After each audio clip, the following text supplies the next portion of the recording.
my basement is filled with comics. I don't need any more, but went out this weekend. Got some more. Let's see what we picked up, including some good ones. Up next on this video from Bronzeville Comics.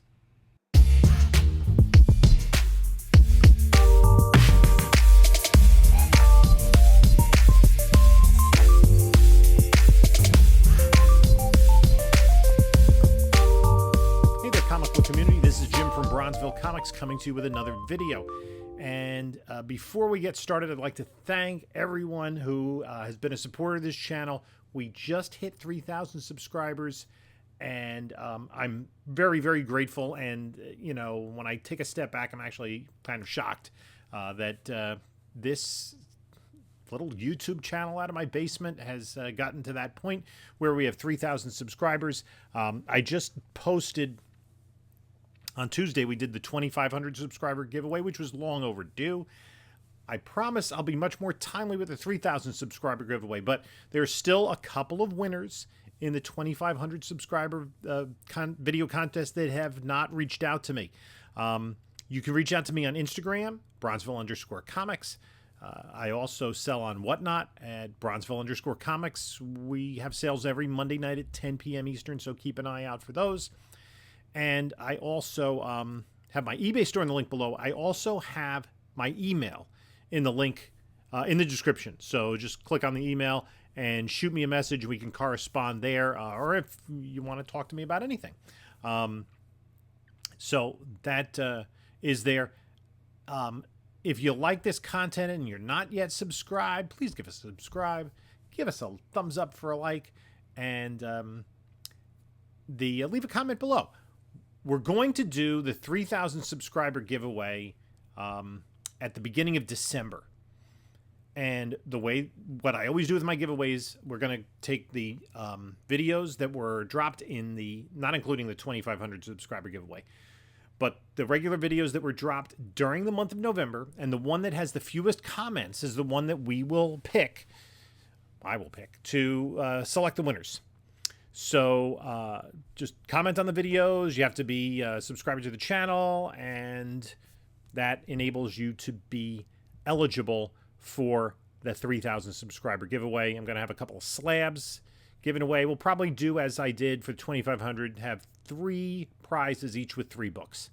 So I haven't yet completely decided what they are, but when I do, we'll let you know. We have still a few weeks left in November. So I went out, did a little comic book hunting on Saturday and Sunday. So actually, I was planning just sleep in on Sunday and take advantage of the extra hour. I wasn't going to get up and go hunting. I woke up to get some stuff done around the house, and I checked my phone, and I had a text from somebody that sells at a local flea market. He basically buys comics from somebody that buys storage lockers and cleans them out. He gets the comics. He also gets DVDs and records and other sort of stuff. So he's not really a comic expert. He sells the comics $1 a piece. 6 for $5. So essentially I get multiples of 6, so it's $83. So he had some new stuff in. His storage unit's like 10 minutes away from my house, so I went over there as I was headed out to do some other errands. And he had a couple of little collections. He had a small pile of Copper Age books that were pretty beat up. The only one that I took from there, which had some significance, was this Avengers 267. This was actually in better shape because the cover is still firmly attached, but it is still decidedly mid-grade. But that can cover is pretty cool. Then most of the books were from around, I guess, like 2005 to 2010 era. Mostly Marvel books, and I went on Key Collector and I picked them up. So I want to buy books from him because he's reaching out to me. I'm not just going to go there and get like 3 books. So I ended up bundling everything up. I got 24 books for $20. So I picked up a bunch of X-Men. At this point in time, I had stopped collecting X-Men. So I said, you know what? I'll just grab all the Uncanny that are in this pile. And I picked up, starting with 462, this is the first appearance of Sky Captain, 463, 64, I think that's 66. Yeah, 466. That's the first appearance of Miguel Reyes. 467. This cool Cyclops cover. That's the first appearance of the Shi'ar Death Commandos. This is all key collector stuff. I'm just, I'm not really familiar with these books. I might just hold on to these and put them in my collection, at least to go through and read and see 469 if I can kind of finish off my X-Men run, at least 470. Is that 71? A lot of these don't have significance, but they're still X-Men books. 72, I like that cover. 73. 74, so it's fairly complete. 75. 76. This is the first Corvus Rookshire, if that's pronounced correctly. 479 is the Sword of Phoenix. And 4, I think that's 88. See if we can focus that. 488. So those were the X-Men books. Most of the other books were X-Men related titles. And there were a lot of them before Disney decided we're not going to do any X-Men anymore. Won't even talk about that. Exiles. This has 86. This has a prototype for Weapon H, who is the Hulk with adamantium Wolverine claws. I don't know if they're adamantium. Maybe they're just Wolverine. I'm not sure. Excalibur, new Excalibur number 4. This is where Captain Britain becomes Lionheart. There have been rumors over the last couple of years about Captain Britain. Will they cast Henry Cavill? Seems as though Henry Cavill's going to be spending some time in the DC universe, so I don't know if he has time to do a Marvel character, but they certainly could hire somebody else to play a Captain Britain kind of character. I don't know if they'll change his name to Lionheart. New X-Men, number 31. This is the first appearance of Kimura, who is a foe of Laura Kinney. I just picked this one up because I like the homage cover with Laura Kinney on the front. And New X-Men 23, which is the first appearance of Gentle, who's a mutant from Wakanda. So that was basically most of what I picked up from the guy who sells at the flea market. And the flea market only occurs about once a month. So he doesn't really have a regular outlet, I guess. But on Saturday, I went to a big flea market, the Stormville Flea Market. It's their last one of the season. They advertise it as Christmas in November. A lot of people selling Christmas-related decorations, ornaments, etc. I was looking for comic books. Actually, somebody asked me a question. Were there a lot of people up there? I said, I don't know. I'm just looking at the table to see if I see any comic books. And there really weren't, I don't think there were any new vendors. I see comic boxes, I start to flip through, and it's like, yeah, I've flipped through this one before. One was organized alphabetically. I get to the O's, I'm like, yep, OMAC 1, $85. Yes, I've seen all of these. I'm going to move on. There was one guy who had some older stuff, way overpriced. Another guy who has some really good older stuff, in most of it in poorer condition, and generally overpriced. I think I got 2 books I grabbed from him, and I just kind of bundled them together. I saw this. I think it was from this vendor. Yeah. I'm pretty sure that was... No, actually, I'm sorry. I bundled these 2 together. This was from another guy. I got this lower grade. You can see it's got some writing on it. Right by the fist, Scorpio's fist there. But it's a Jim Steranko cover. Nick Fury, Agent of S.H.I.E.L.D. number 5. Definitely needs to be cleaned up. Some staining. That almost might be something, if I experiment with cleaning and whitening covers, that would be a possibility. And then I picked this book up. I always pick this book up.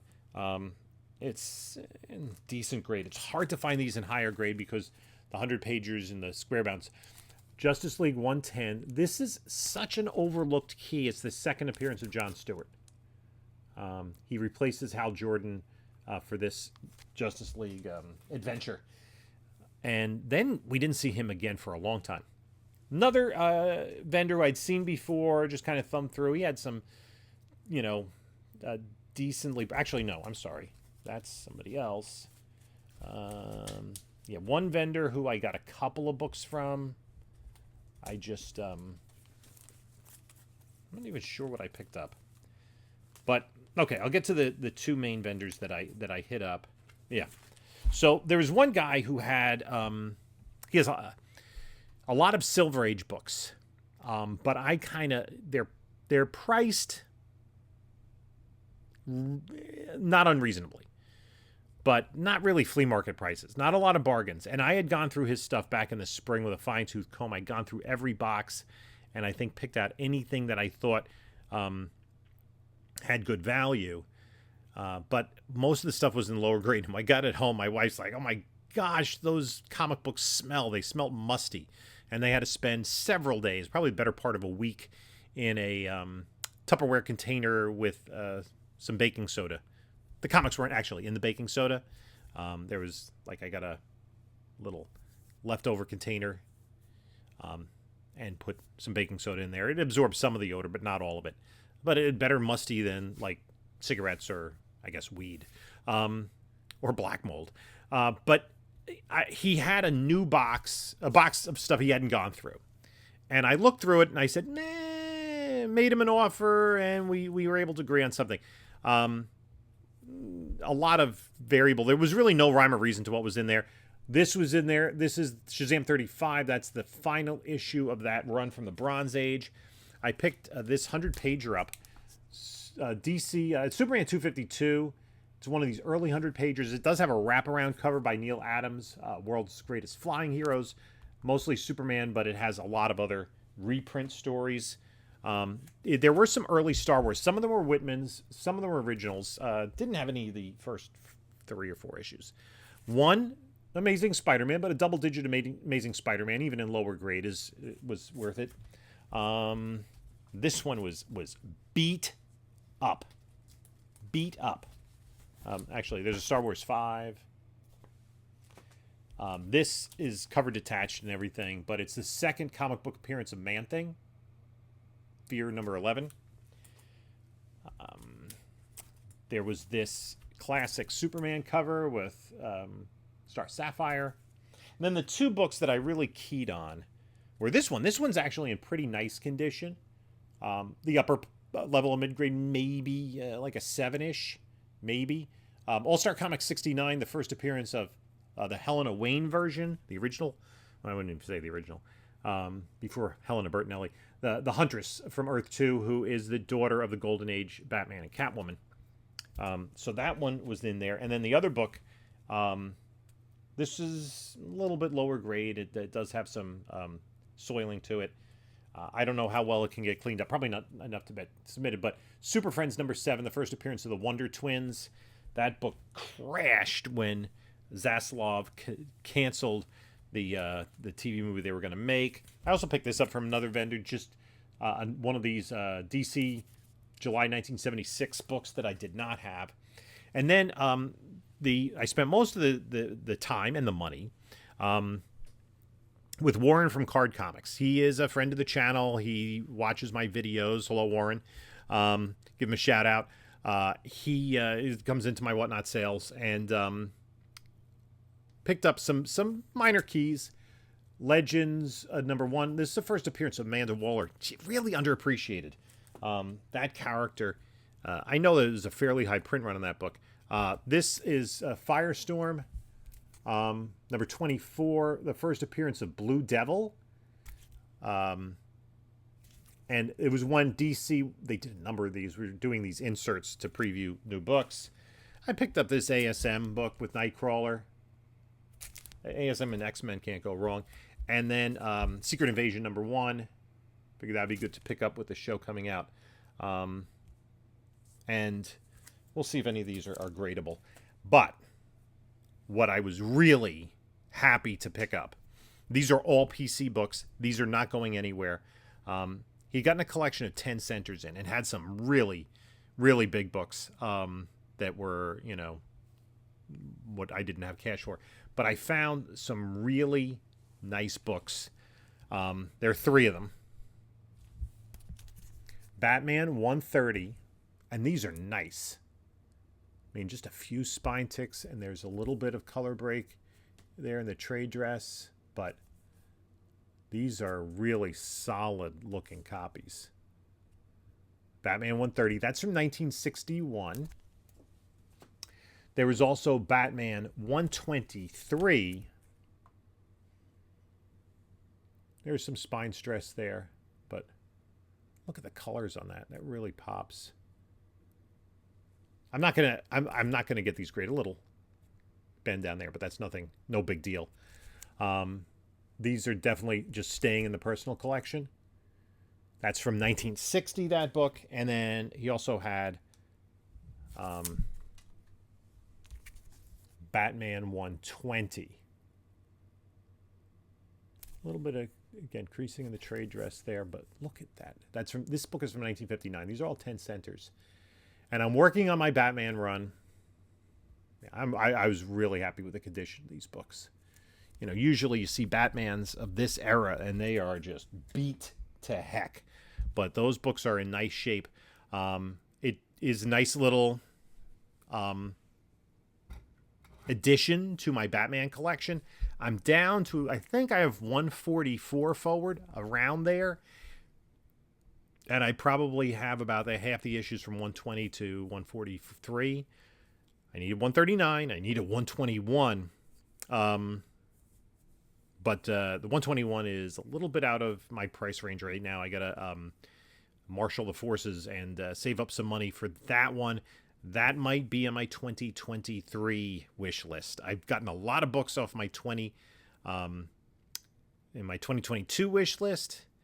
I'm still trying to get the Batman 139, the first appearance of Betty Kane, but those books, those Batmans were just wonderful finds. Thank you to Warren for, you know, he actually reached out to me, let me know he was bringing some books up there, and that kind of